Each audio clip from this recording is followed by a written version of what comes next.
I don't see how we can make bigger enemies. To be offended or frightened of everything. So you've become like the sort of Tony Scarface of podcasting.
Good morning, motherfuckers.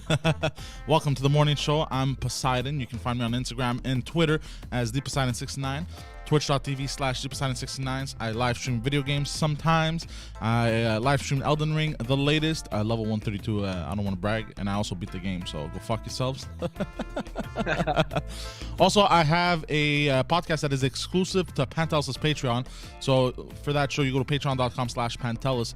On top of it, Pantelis drops all kinds of content weekly. I think we're the most, we're the Patreon that gives the most. So, you know, go check that shit out. That didn't come out too good. Patreon.com/Pantelis. Panteliscomedy.com for all Pantelis stuff. That's where you get all the links for everything. And of course, the man on your screen is Mr. George Tandrizos. How you been, George? What's going on? Good. So for those of you who don't know, George has 2 hit podcasts. Is that correct, George? That's right. Just Us Poppies, Just Us Dads actually is the correct term.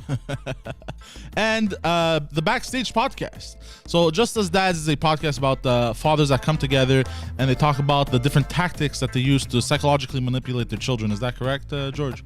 That's the only thing we talk about. Yeah. And you've also got the other one, the Backstage podcast, where you basically you corner people backstage and you force them to answer questions. Is that correct? You got it. 100%. Exactly what I do. No, I'm playing. You interview people backstage, people who aren't usually like in the forefront of anything. They're exactly. It's backstage, everyone behind the scenes that contribute to our society, whether they be elected people, whether they work in the community area, business, any industry whatsoever, as long as they do good things and that they can bring value to the people.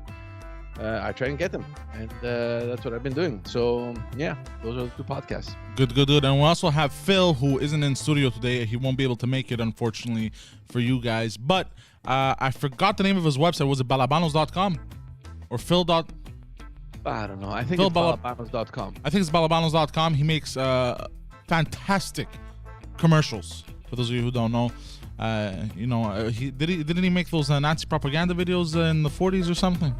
Yeah. So those were excellent videos. I'm fucking around, bro. No, but he makes excellent videos, excellent commercials.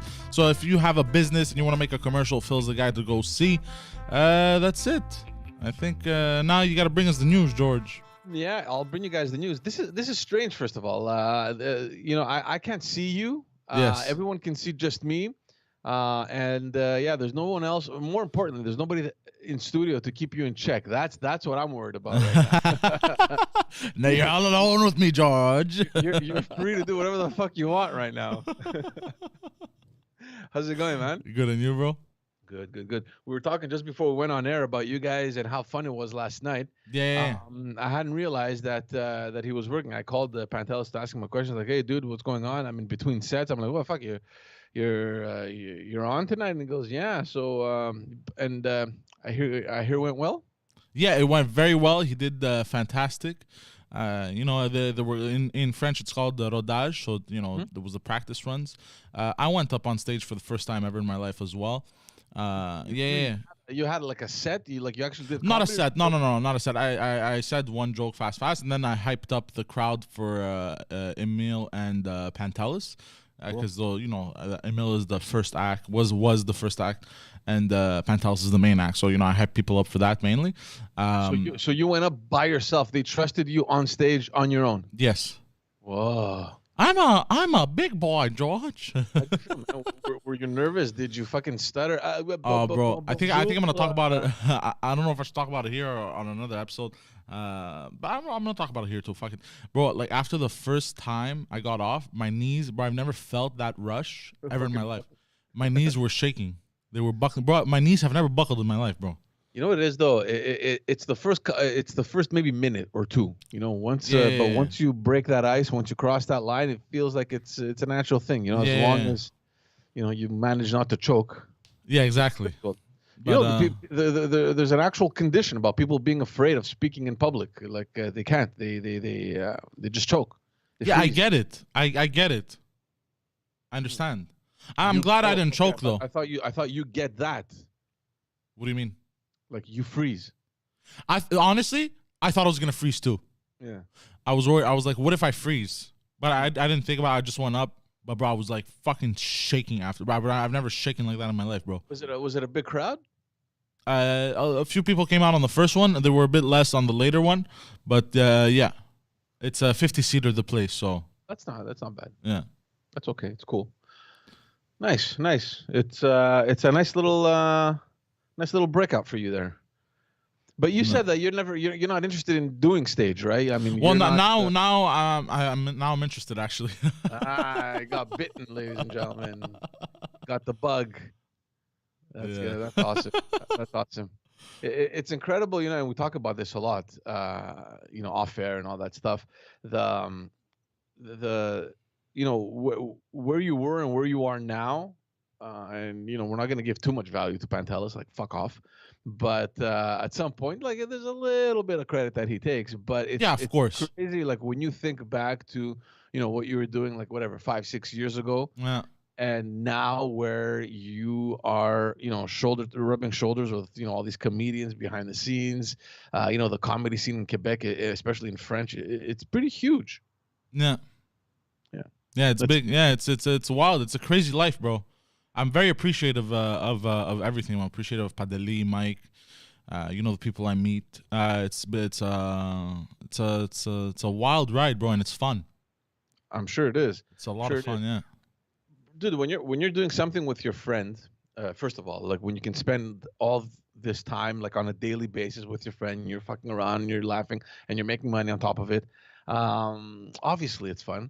I mean, I speak for myself where at some point, you get married, you have kids, and then, you see your friends a bit less, and you're like, shit, I wish I could just be with my friends sometimes or do things. And just, it's life. That's how it is. Everyone has their own things, and it's the opposite. You're constantly with these people having fun and getting paid. So yeah, of course it's fucking fun. Yeah.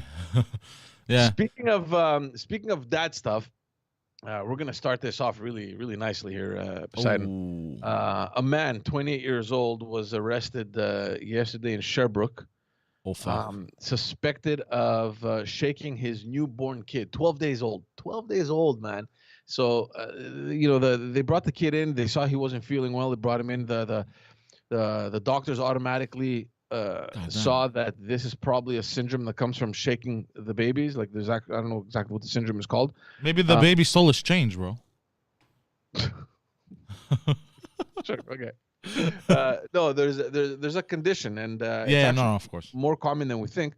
Parents that either can't deal with them, or they have no patience, or they don't know how to take care of babies, and they just shake them, thinking that that's what's gonna stop them from crying or whatever. And that shaking obviously creates brain damage.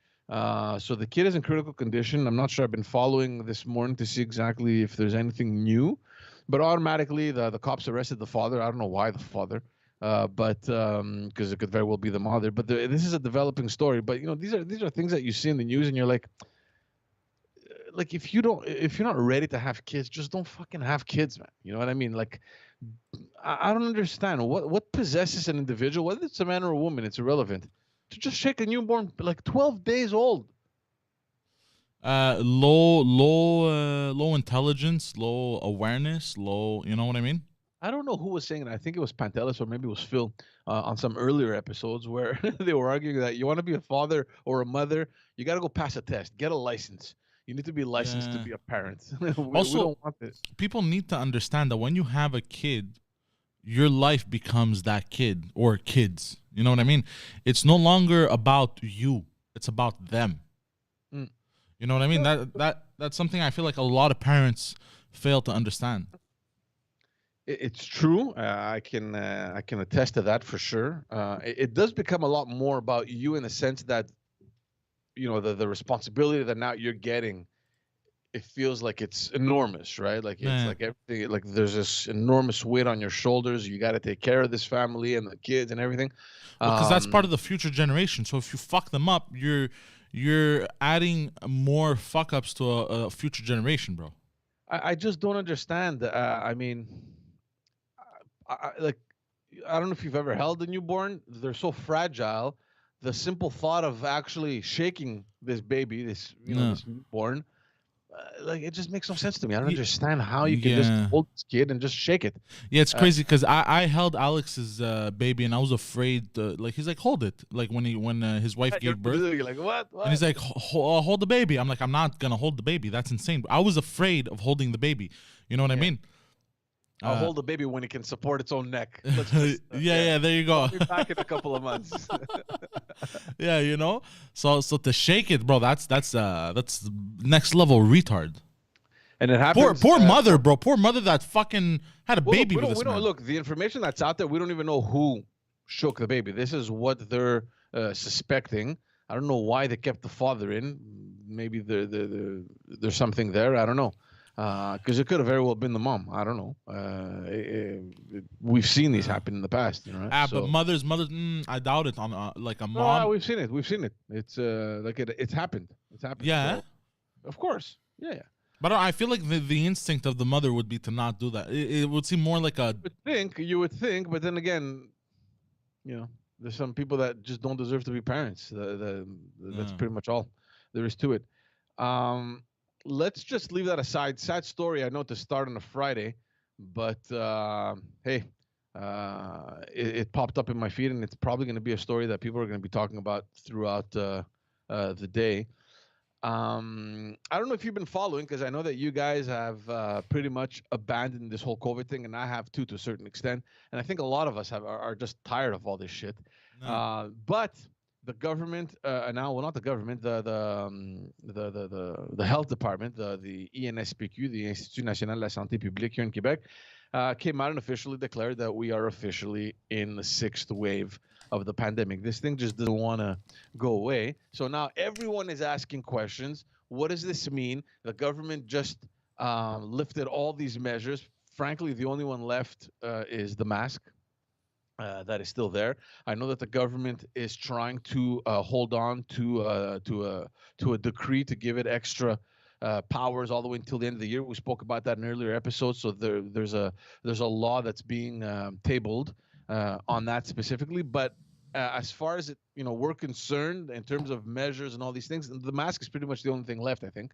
And the health director came out and said that by mid-April, the mask was. They were planning on removing the masks publicly for everyone. It seems that now things are changing. I mean, we are, like I just said, apparently in the 6th wave. I got an email actually from my daughter's school saying that we're going to impose the mask again in the classrooms. Before they had removed it. I thought the health minister posted a message yesterday. He said we are not adding any new health measures. Yeah, they're coming out and saying nothing is going to change. Everything is staying as planned. But now the question is, because we're all expecting mid-April now to get rid of the mask. They're thinking, are you going to do it? Are you going to extend maybe until the end of April, maybe until May, maybe until we see what happens, if this is going to be as bad as the other waves?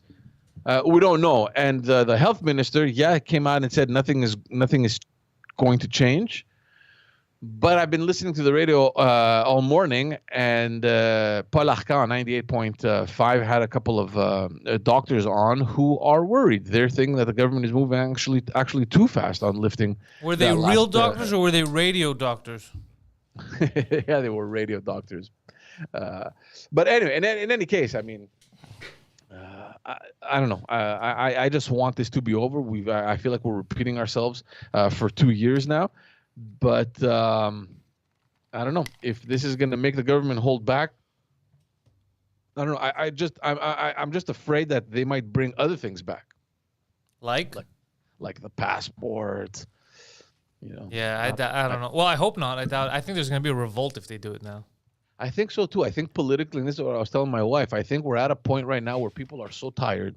We saw everything happening in Ottawa.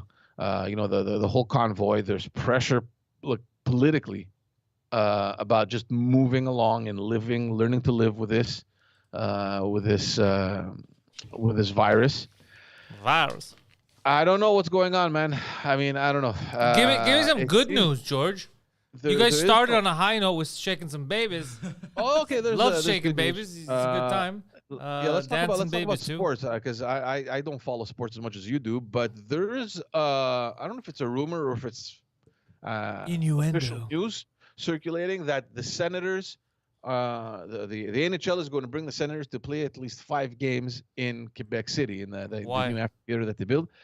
I don't know. This is the whole thing now, right? I mean, and the people here in Quebec are being very careful. They don't want to announce anything. They don't want the NHL to back off and making the government look like they're fools or whatever. So everyone is kind of walking on eggshells over here about this, but it did come out apparently the NHL is considering, and I don't know if they're speaking with partners, whether it's the government or whether it's the amphitheater in Quebec, to actually hold these games. Wait, is this because they're trying to move the Ottawa Senators to Quebec City? Well, that's the other question now that comes up, because the Senators are having issues. They've been having them for years, from what I've been reading. Nobody wants to play here because this city sucks. Well, their arena is far away from downtown. They've been fighting forever, it seems, on finding partners in building this new project, and they can't. The owner of the Senators died, I think, this week as well. So this all welcome. adds to the mix. And they're exploring. I don't know if they're doing it to explore markets. I mean, why would they even want to explore? There was a market in Quebec. It was a flourishing market. Hockey is huge. I don't understand how they can open markets like, I don't know, fucking Arizona, or I don't even know what. Now there's rumors that there's going to be another thing of another team in Texas. Another one? Yeah. All right. So I don't know. I don't know what the deal is. I'm excited. I'm excited that there's going to be NHL games played in Quebec. I think they can fill up that whole amphitheater. People have been dreaming of this day for decades. Wait, is it going to be at the Place Videotron? Yeah, the new arena. Oh, okay. So, but again, I've been trying to get information. Nothing is really official. I don't know if it's just something that slipped or if it's a rumor, but I think everyone is kind of being careful. The Senators are being careful as well, because they don't want this to seem like, hey, we're going to lose our team. Is the NHL pressuring us to figure out a solution on building a new arena? What's going on? So everything is kind of up in the air. Nobody knows. But the fact that they're already talking remotely, talking about the fact that there's an NHL game or some NHL games that are going to be played in Quebec City, I think that's exciting. I hated the Nordiques, but I love the rivalry. Of course, that's why you hated the Nordiques, because you love the rivalry.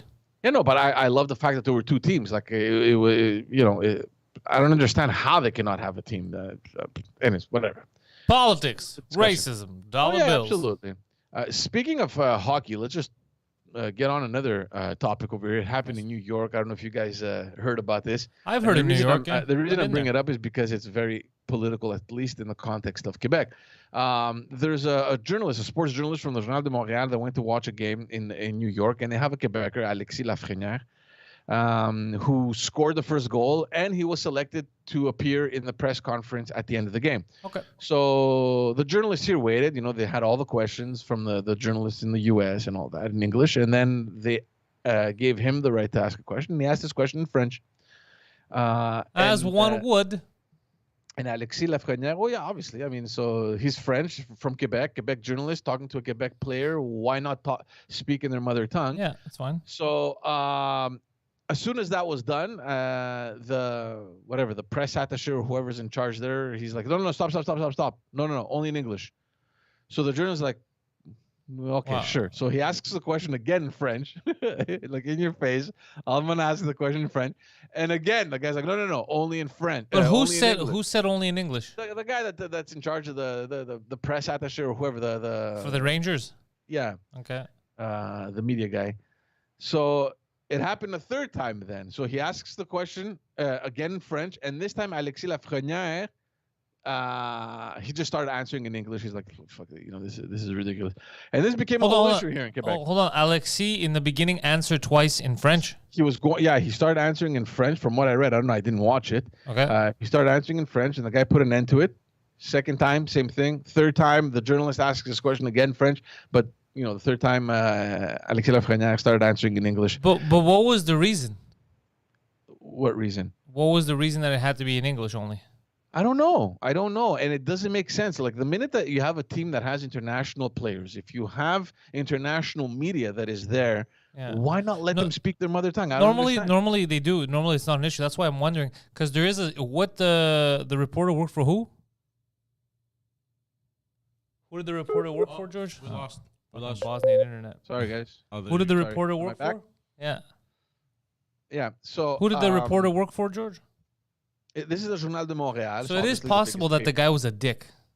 The Rangers guy. No, the reporter. Oh. No. Look, What do you say? No. You weren't there, George. We've been through this before many times with these fucking reporters. They're assholes to, let's say, foreigners or American media. And then the people are like, you know what? Fuck you then. And they're like, I'm a victim. So I don't know yet. I'm not ready to jump on this. I'm not ready to call a foul until I find out what happened. I didn't see it. Apparently, because there's articles on this came out, and apparently he's a very well-respected journalist. Well-respected here, maybe. Because I'm telling you, I don't know. Because I see them ask Giannis questions, bro. They ask him in Greek also. And everyone laughs at it. There's no problem. Like, so that's why this seems like there's more to it. I don't know how good this reporter is, or how arrogant or not arrogant. I don't know. That's At the end of the day, though, he's there and he's asking a question in French to a French player that you have. Which, by the way, because there's an article in the journal that I'm reading that talks about that situation, and they're like, I don't understand. When they recruited Alexis Lafrenière, they had bought this huge publicity banner in Times Squares announcing, hey, we got Alexis Lafrenière because I think he was number 1 pick. And the whole thing was in French. It was like, bienvenue à New York, Alexis Lafrenière, la la la. No, but that's what I'm saying. It's normally not an issue. They do it for all the foreigners. So this, I feel like we don't know a lot, like the full story. Because I know that if, I've seen it before, if someone's a dick, you're like, I'm not going to accommodate you. You know what I mean? You're being a prick. So I don't know what that guy's attitude. That's what I'm saying. Let's wait and find out the details. The big question is here, and I don't think it's anything against the Quebec or Francophone media. I don't think so either. Like you're saying, it may be another internal issue. It might be a with the personal actual thing. player. Yeah. Because I saw another article come out that the New York Rangers are now investigating a situation that happened in the locker room with Alexis Lafrenière because he said tabarnak. So that was the article. I say that all the time. I'm like, the guy said tabarnak in the locker rooms, and you're investigating it. Yeah, they don't. Do they not know what it means, or they think he meant something bad, like to someone? I don't know, man. Tabarnak is like saying fuck. Yeah, exactly. Yeah. Like you're gonna tell me like there's no swearing at all that happens in the dressing room of a hockey team. That's all we do, man. Makes no sense. Makes no sense. Anyways, I want to know more details. I don't trust the media at all. Yeah. Well, I think this happened yesterday or before yesterday. I'll trust Poseidon with a fucking piece of cake for a day more than I trust the media. I'm surprised. He told me the story. You were probably listening. You let him get on stage by himself, unsupervised. Yeah. It was. He got a little traumatized. But he got addicted. Poseidon suffers from Hitler syndrome. He loves the attention, lacks the skills. Is bad for our future. It's bad for our future. He's gonna do some crazy shit. He's It's gonna a do some crazy crazy shit in the drug, future. man. Going Nine. on stage. Yeah, because he regardless of loves the what it is, attention. He's whether- like, they're looking at me. It's like, all right, deliver something. But I did. The Jews. So there's gonna be a problem in the future. There's gonna be a problem in the future with that. Well, I'm creating a monster. there's this rush, man, that you get on stage, and for whatever reason, whether it's comedy, whether it's music, singing, or whether Try it's dropping the N-bomb on stage, bro. You're gonna see a rush yeah, right exactly. to the stage. Yeah. So yeah, no, there's definitely this rush, man, about being on stage, and it's addictive, man. It's I can understand Poseidon. He's like, oh shit, because he's been always saying that no, comedy's not for me. I don't feel like I can. No, what you stand guys up. do. But you understand? You're saying comedy is not for me. Comedy is a very general term. Stand up comedy is different. Acting, all that shit's different, George. You belittling what I do, very insulting. Number one. No, Number I'm two, saying what I Poseidon know. used Trust to me, I know say him about very doing well. Stand up. Stand up is not his thing. I know him very well. He should go. He could try. I could bring him up on stage. I know him. I know what stand up is. Actual stand up with people that don't know him. It might not be for him, but it doesn't mean that he can't be on stage because he loves absolutely. No, no, acting. exactly. He Yeah. loves being in front of people. He loves the attention. Yeah, man. And once he gets his routine that works, like to get up on stage and rally the people and like just do Yeah, it he could nonstop, hype them up. He could probably do a better job at emceeing and hyping people up than a lot of like current hype men do right now. Like especially if they know him like from the podcast and stuff, he could really rile people up. Yeah, and I yell. I'm loud. Yeah, he could. Well, you don't have to yell at people, but yeah, there's something. There's something that we could use him for. We're gonna figure that out. He turns off the entire crowd. Comes out. You shut the fuck up and listen. The show is starting, motherfucker. But he Shut received up. chocolate. He received chocolate penises yesterday. Yes. Chocolate penis. Yeah, we have to fucking like our fans aren't just like fair weather, like they're hardcore, bro. So one of our friends, Ian, I think his name is, he brought Poseidon homemade dark chocolate. He didn't make him; his girlfriend made him, but still homemade dark chocolate penises with cheese, dick cheese on them, like Poseidon likes to talk about. And the dick cheese was the white chocolate.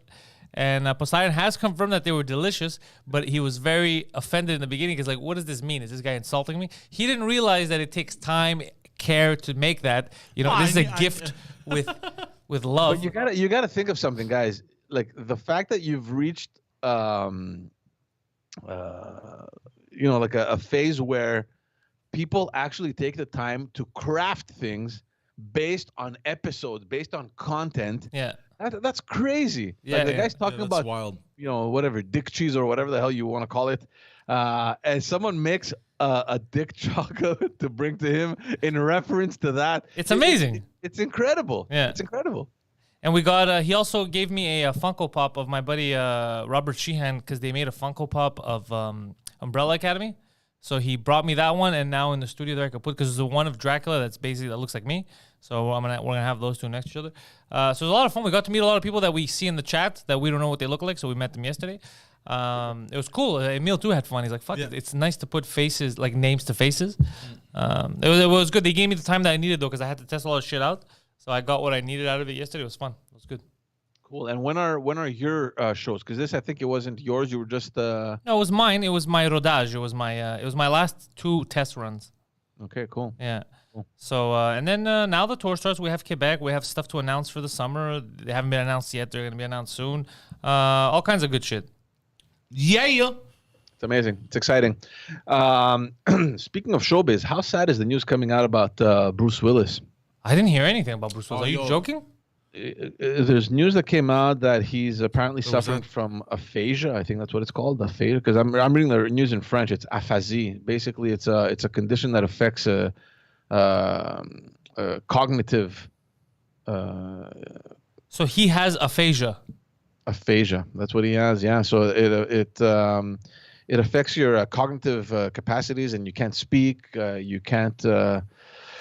Yeah, it's crazy, and this apparently you can't even there was an understand article that when came other up from the people LA Times that they interviewed a couple of people that he had worked with recently on movies, and they had noticed and they just couldn't understand what was wrong with the guy. He was kind of lost at some point. Other times, his people were asking the production to limit his Screen his time? text for the movies, because he had a hard time remembering and even speaking, and it's crazy. It's so I mean, I don't know. I looked into it to see exactly what aphasia is, and they still don't know exactly how it happens. It could happen either from a stroke or it could happen from a trauma to the head. In which case they're saying that Bruce Willis didn't really have any of these things. So the fact that he's suffering from that, they don't know exactly how he got that condition.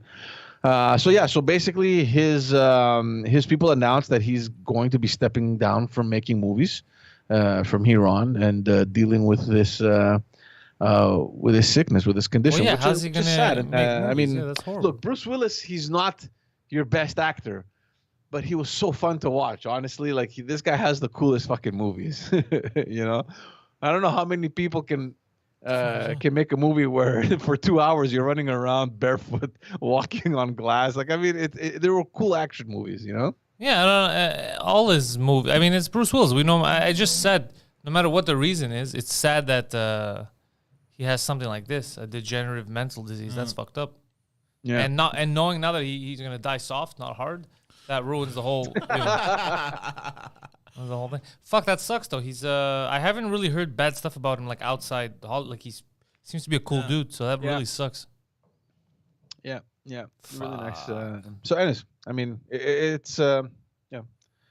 It You is have any what it good is. news, It's you sad. son of a bitch? You have any good news, or are you just gonna depress us this morning? Yeah, the other good news, well, depending on how you see it, the government is wasting more money, obviously, sending it down to the city of Montreal, to the Montreal Chamber of Commerce.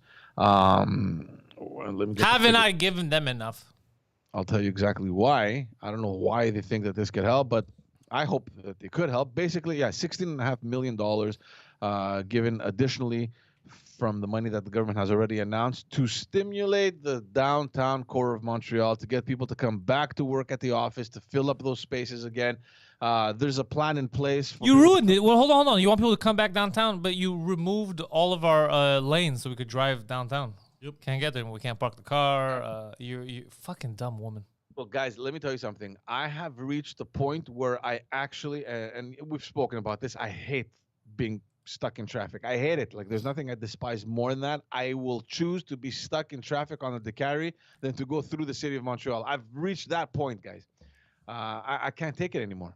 I don't understand what the hell's going on downtown. Oh, by the way, just side note, because it's something that I just saw in the chat about Homer. It makes me laugh.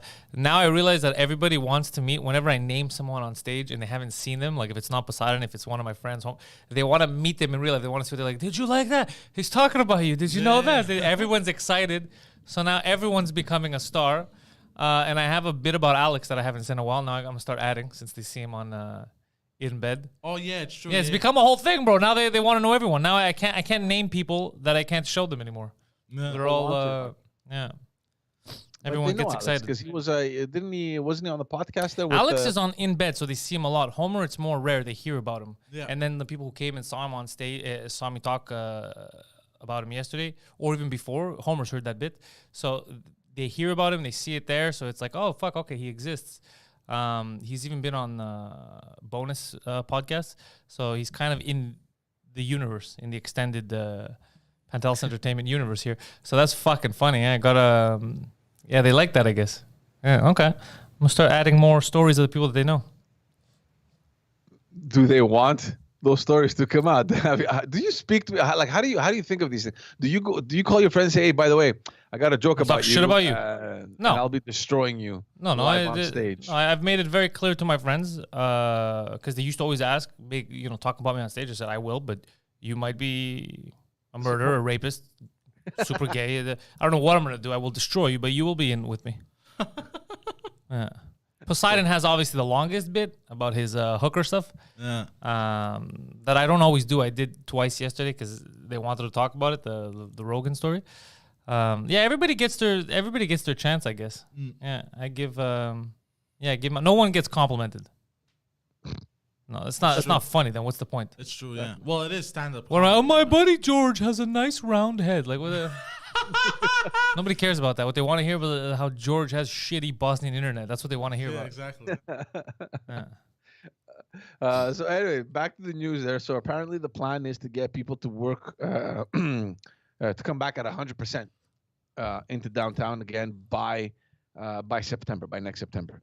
The complicated thing in all this, and the huge mix-up, is that all the articles that I've read, they're saying that we want everyone to come back 100% downtown, but then all the articles go on to say that, yeah, well, we're going to figure these hybrid systems of people, they could work from home and then from downtown. It's like, okay, so are they going to work from downtown, or are you going to implement like this hybrid formula? Because the way I understand it, it's not the same thing. I don't know how you guys see it, but when you're saying that we want 100% of people back in the offices by September, it means that everyone is going to be occupying those spaces in those buildings that are now empty. You know what I don't like, though? I don't like the fact that they're trying to force the government should have no hand in this. It's a private business's decision what they want to do. If the private business wants to institute work at home, go to the office once a month, that's their prerogative. The fact that, because that's fascism, now they're getting involved with corporations. The fact that they're getting in and they're dictating, oh, let's get everyone. No. If the corporation just realized we don't need 6 floors in this building, we're going to pay for 1 floor. Because we're going to be alternating. They're going to be coming for meetings once a month, and then they can work from home because of the internet, because it's 2022. It's no longer 1812. We're going to change things around. The government stepping in and trying to instill these changes is really fucked up, bro. It's Russian style shit. I don't like that stuff. Look, I don't know at what point they're actually doing what you're saying, like forcing people to go back. I don't know. Well, they are, and then they're going to guilt you. But we put so much money to renovate downtown. Fuck you. That's your problem. You also put so much money in destroying downtown. We weren't consulted.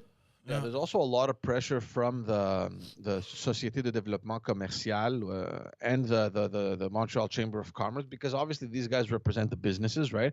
And without these people working downtown, there's a lot of businesses that are suffering already, and they will potentially continue to suffer if people don't go work. So I know that they have been pushing a lot this agenda to get people back to the downtown core. Like I told you, I haven't been downtown, and I don't even remember the last time that I went downtown. So I don't know. I can't blame people for not going downtown, and especially if these last 2 years they've developed this pattern of working from home that they're comfortable with. I agree with you 100%. And I mean, we're both business owners. If you can reduce your cost, well, why the hell? Yeah, why would you be spending money on renting prime real estate downtown for people to come and work when now you realize that maybe it's not even necessary? Yeah. I've spoken to a couple of people that had. I have a friend that has. He has like a calling center downtown. Hold on. One of your fucking Bosnian friends runs a telemarketing scam. No, they have a. Did I say telemarketing? Yeah, it is telemarketing. It is. They do sales. They sell. They sell the POS machines. Oh my God, bro, that's a telemarketing scam. I used to. Oh, the point of sale.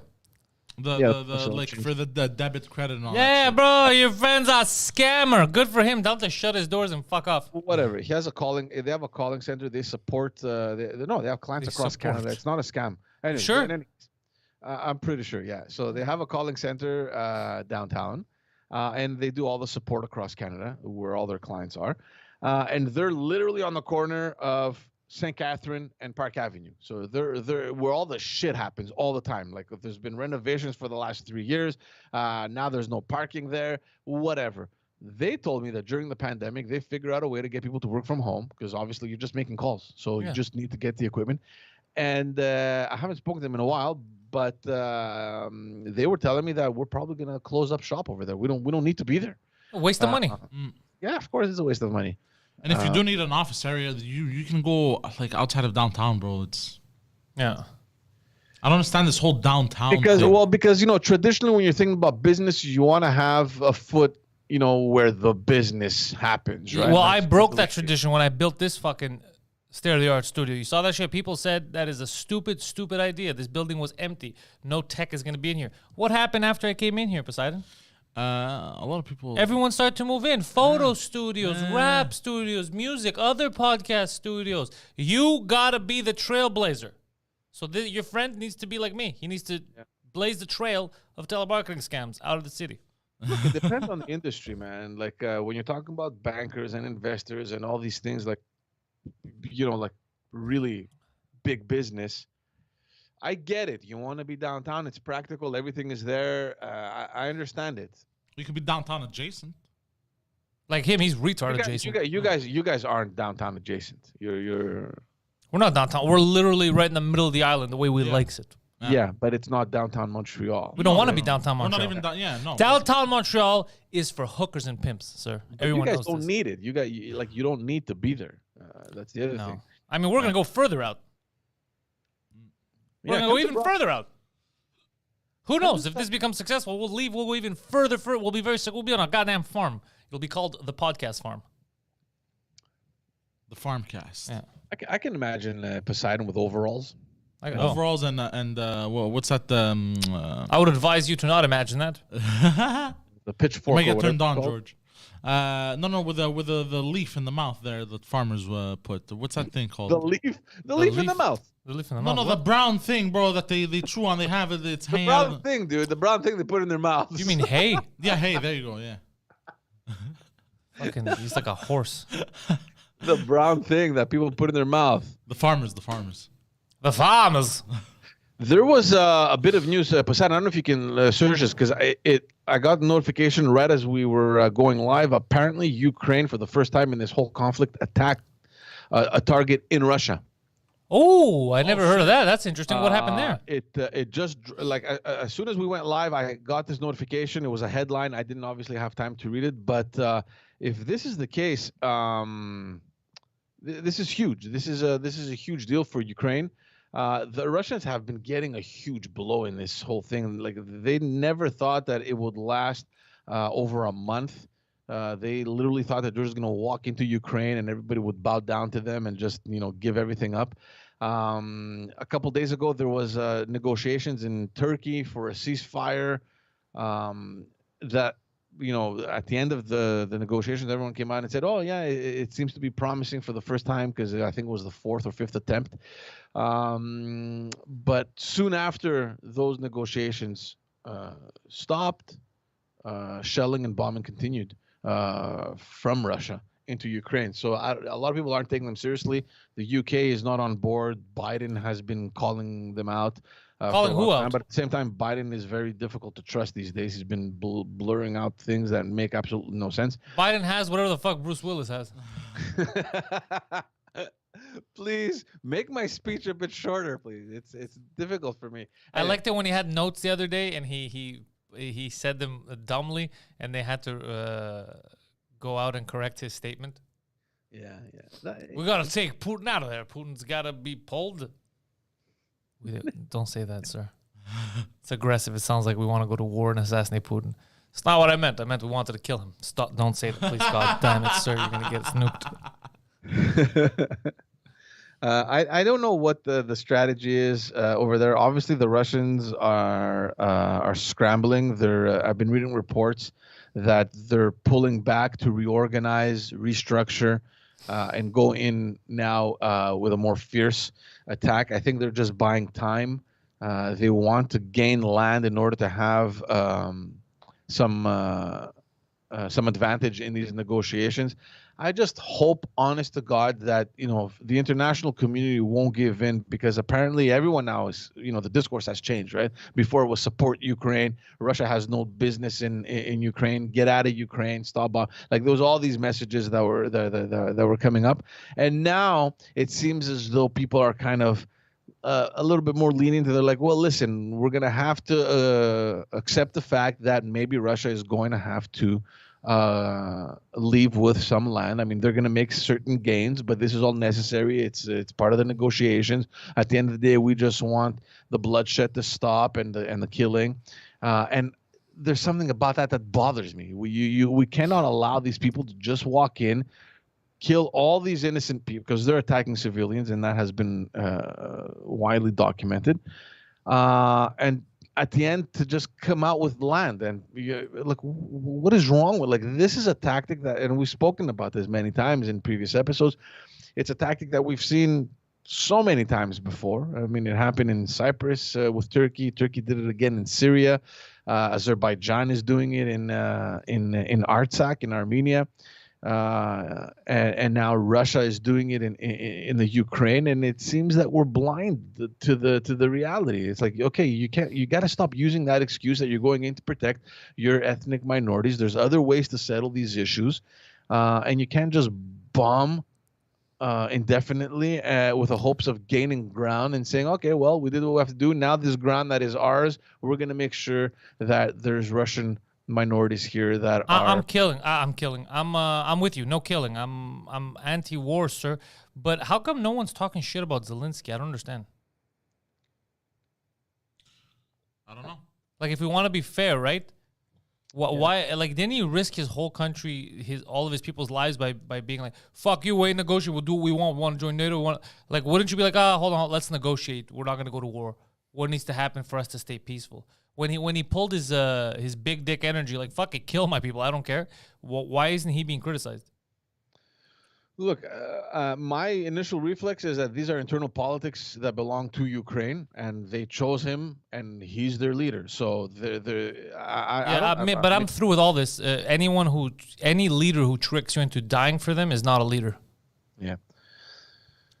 Look, was he elected in 2014 when Russia annexed the Crimea? Yeah. Well, it's all who you're talking. No, I don't. He wasn't. I don't think he was in charge. I think he was elected in 2018 or something. I don't know. What am I, the fucking Zelensky profiler? 2019. It was recent. So he came after the initial conflict with Russia. So I don't know, and with the experience that I have, and we've said it already on other episodes, this is a pendulum, right? It swings one way, and then you have the political leaders that make it swing the other in order to get public support. So if you have Russia annexing Crimea and people are like, what the hell is going on? Well, guess what kind of leader they're going to elect? A leader that is publicly saying that we're going to stand up and no, you're not going to come in, and yes. That's all fine, but it doesn't answer my question. Zelensky didn't need to risk the lives of Ukrainians. He could have but the fact that I don't know if he was chosen, if he was asked to take that stance against Putin, like, no, someone needs to go to war with Putin, and he decided to make it him and his people. That's fucking crazy that he took that risk. Because the people who died now, what are they supposed to do? Yay, we died for Zelensky's cause. No, that's crazy. That's fucking crazy. I mean, look, we got to be careful because you're making it sound as though it's him that actually started the war, and it's all on him. I didn't say it's all on him. I've criticized Putin, but we're not going to get anywhere if we only look at this from one side. And there's two sides to this, right? There's two people are dying. Yeah. And the politics are complex in the region, but I don't know if he can be blamed for Putin. Well, I blame Putin wholeheartedly for it because he acted Ukraine too aggressively. Putin did not, Putin could have still pushed for more negotiations instead of going to war. So Putin is my villain in terms of going to war.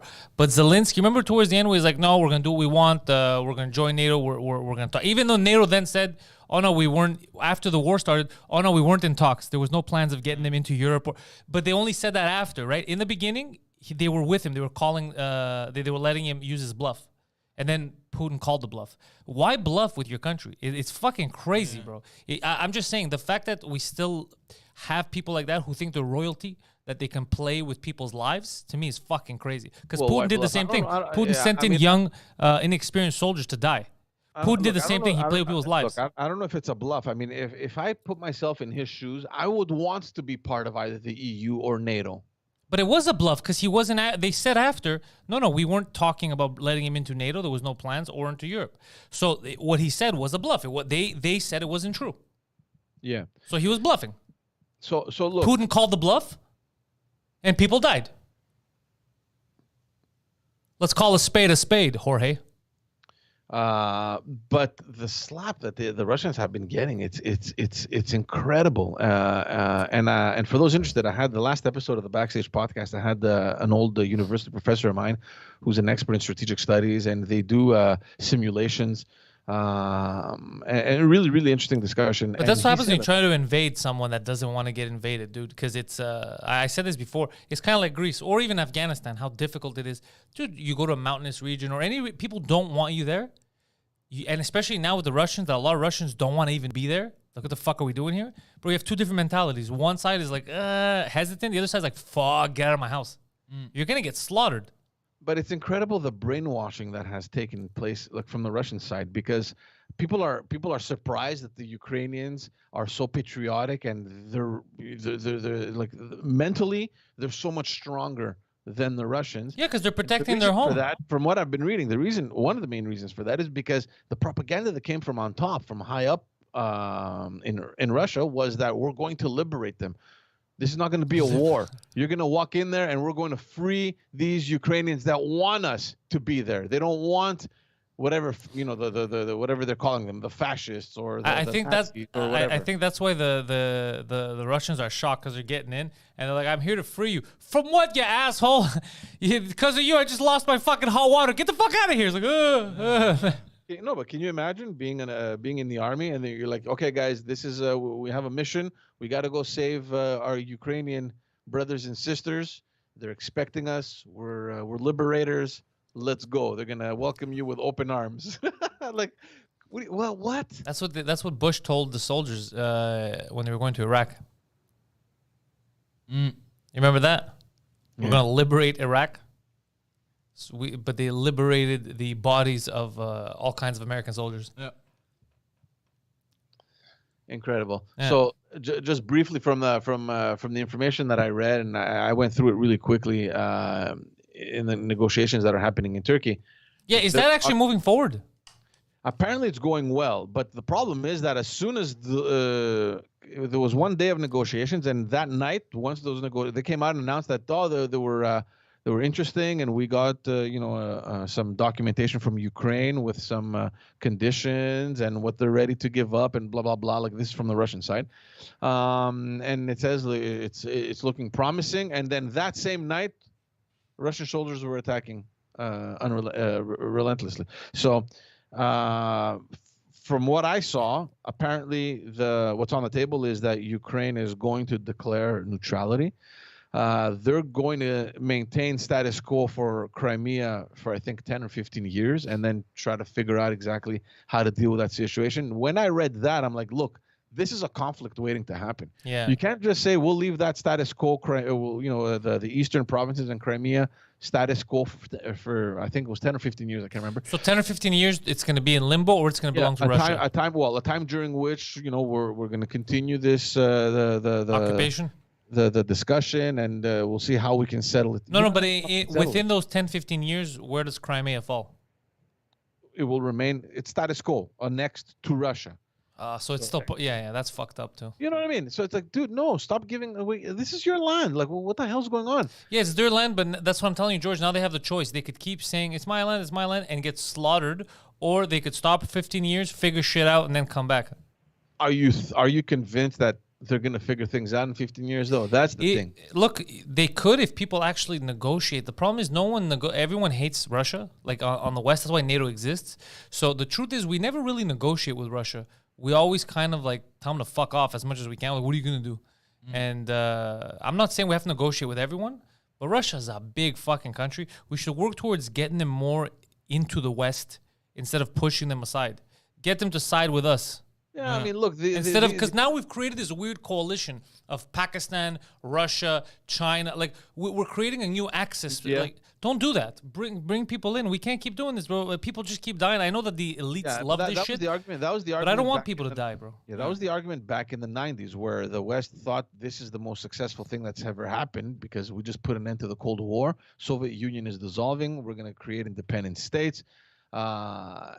Business relations started. They got diplomats on the ground, formal diplomatic relations, and that's what they thought they were doing. They thought, okay, we'll put Russia on the path to Western value, to adopt Western values. It didn't happen. I don't know, dude. I don't know how we say that when we've been adding countries to NATO and pointing missiles at them. Like, we're saying one thing, but we're doing something else.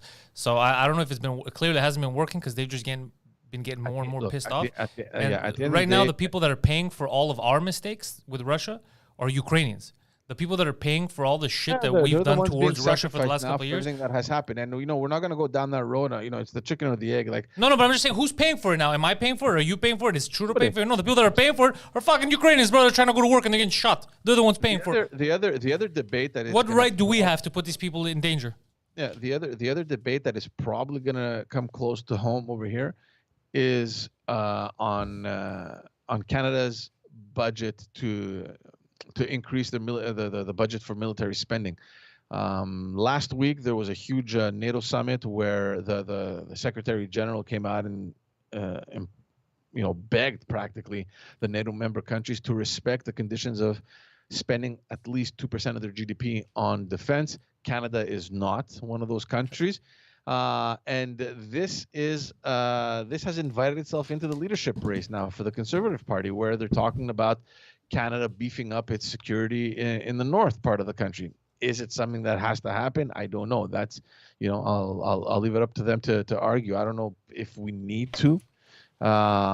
Interesting enough, the professor that I had on the podcast claims to say that based on international law, that passage doesn't really belong to Canada. So we don't. Canada has never. Oh, you're talking about the Northwestern Passage? Yeah, exactly. Yeah. Well, a lot of people told me I'm full of shit when I started talking about this a few months ago. But now it's a real thing, bro. What's a real thing, bro? The Northwestern Passage. It's been a real thing for forever, man. Yeah, I got called a crazy person on my own podcast in bed with Poseidon. But wait, what's a real thing? The passage or defending it? The passage and defending it, both.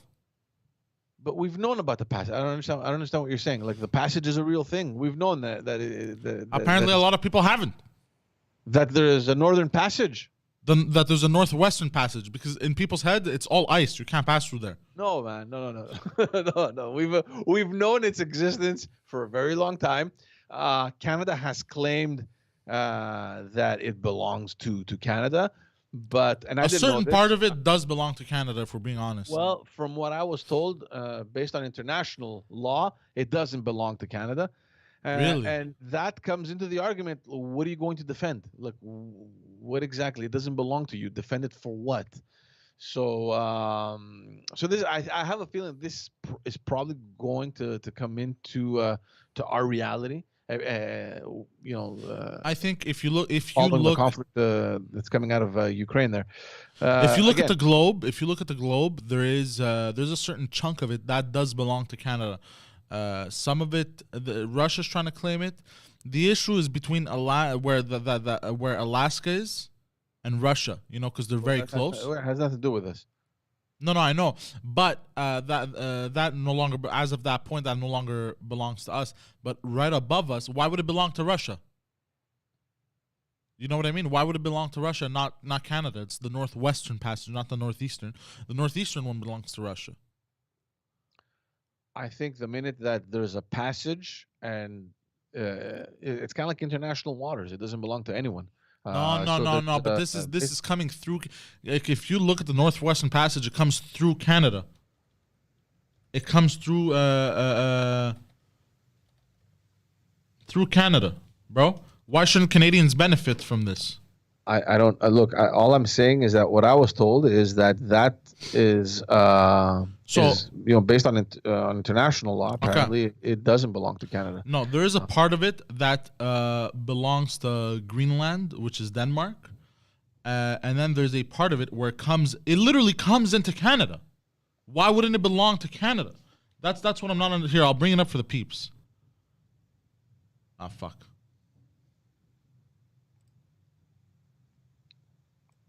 Hold on. Sorry. If you guys look at a picture quick.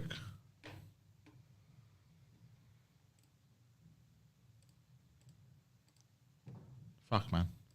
God damn it. Okay, yeah. There you go. Do you see that, George? Yeah. Okay. So you see where it comes? So you see it passes through Greenland. Okay? Yeah. Through here. So it passes through Greenland, and then it literally comes into Canada. This is Canada, bro. And then all the way until it reaches Alaska. Why shouldn't Canadians benefit from this? Well, this is Canada. No. There's two ways there. Yeah, but the one coming down, I agree with you. Even the one coming up. Even the one coming up. From what I was told, guys, I haven't done any research on this, so I don't want to be fucking talking nonsense here. But apparently, that passage, which is called the Northern Passage, that's what the passage is.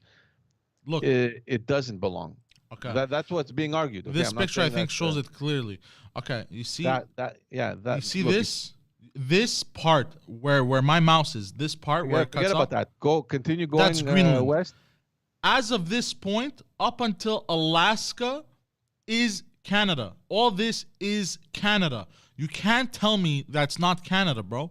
Yeah, well, that's This is part of Canada, my friend. well, that apparently is what's being argued now. So Yeah, well, whoever is arguing that, first of all, we have garbage fucking leaders with no spine. So obviously they're gonna be like, it's not Canada, and then our leaders are gonna bend over fucking 3 different ways because they're pussies, and they're like, okay, it's not Canada, but it is Canada. It comes from this point. This becomes Canada. yeah, I wanna read up on this a lot more. Look, the information that I was given is that apparently based on international law. Sorry that I'm arguing you like crazy. No, but I George, don't know. So, and again, I don't want people to think that we're I'm throwing facts at them, because this is what I was told. That based on international law, it's not. So whatever. And again, I'm not even sure if we're talking about the same thing, or maybe if it's further north. I don't know. So, but I'm interested. This is it's an interesting thing. Anyway, but even if it's further north, if you look at our borders, if you look at Canada, regardless if there's nothing up there, it's still Canada, bro. You know what I mean? The Sahara, there's nothing in the Sahara Desert, bro. But like Algeria has a part of the Sahara that's still Algeria, bro. You know what I mean? no, because that's land. That's land too. No, it's not. It's water. No, but there's land around it. It's like, but that doesn't make sense because then Again, technically. I don't. Yeah, look. I Then don't know technically actually- Greece is Greece has a ton of islands. Technically that water isn't Greece. There's laws. There's the So why is there laws? There's 5-mile zones, and then there's 20-mile zones. And this is obviously the reason behind the dispute with Turkey, because I mean, if the distance is less than 20 miles, which is the case in certain islands, then that's where the dispute happens. But in this case, I mean, I get the Northern Passage, but if you go further up, like literally between Canada and Russia, I don't know if Canada can actually make claims to those territorial waters. So that I think, anyways, I have to read up on this. But what I'm saying is that it's interesting because now people are looking into this because of what's happening in Ukraine, and they're thinking, hey, how about we beef up our defense as well? Canada, I don't know if they have the budget for that. The whole talks about renewing their contract with the F-30 in the F-35 program with the U.S. has started again. Pay me a couple million, I'll defend it myself. Let's go. I'll send you up there. I'm sure Pantelis will be happy to send you there too. Anyway, I gotta run, man. Before you run, I'm gonna close the show, Georgie. Do it. Thank you guys for tuning into the morning show. This one's been a short one because Phil isn't in. Pantelis has business to attend to, and George as well has business to attend to. Thank you guys for tuning in. You can find me on Instagram and Twitter as Poseidon69. Sometimes I live stream video games. The way you find me is twitch.tv/Poseidon69. Also have fucking my own show, bro. In Bed with Poseidon. It's an exclusive to Pantelis' Patreon, patreon.com/Pantelis. Also have The Intellectuals. It goes live every Thursday. This week's episode went live yesterday. It was a grand old time. We had a lot of fun. So don't forget, also Pantelis' Patreon. I think he gives the most content per week. You won't find any other Patreon out there with that much content. So patreon.com/Pantelis for that as well. PantelisComedy.com for all Pantelis stuff. And for George Chandrizos, you have 2 hit podcasts, if I'm not mistaken. Is that correct? Yes, sir. Goddamn fucking right. Just As Dads and the Backstage Podcast. Just As Dads is a podcast about him and his friends who are fathers get together and talk about fatherhood and all that stuff and how it is, how it feels like, what it's like raising children. And you have the Backstage Podcast. You were expecting something dirty there. You have the Backstage Podcast, which he basically interviews prominent people who are behind the scenes, and he brings them to the forefront, basically having a conversation with them. So go support George. Go check that shit out. And don't forget about Phil. Phil, I think it's either philbalabanos.com or balabanos.com. He's a filmmaker. He's a filmographer. I don't know how you say it. A cinematographer, if you will, my dear Watson. A filmographer. So he makes fantastic fucking videos. He's great. He does great work. I think he's out shooting something for today. That's why he couldn't be here. So if you guys want for your business a commercial or whatever, if you guys want to shoot something, you have an idea and you have the budget for it, fucking contact Phil, bro. He's fucking excellent, the kid. I think that's it. So thank you guys, and peace the fuck out. Ciao, bye. Ciao.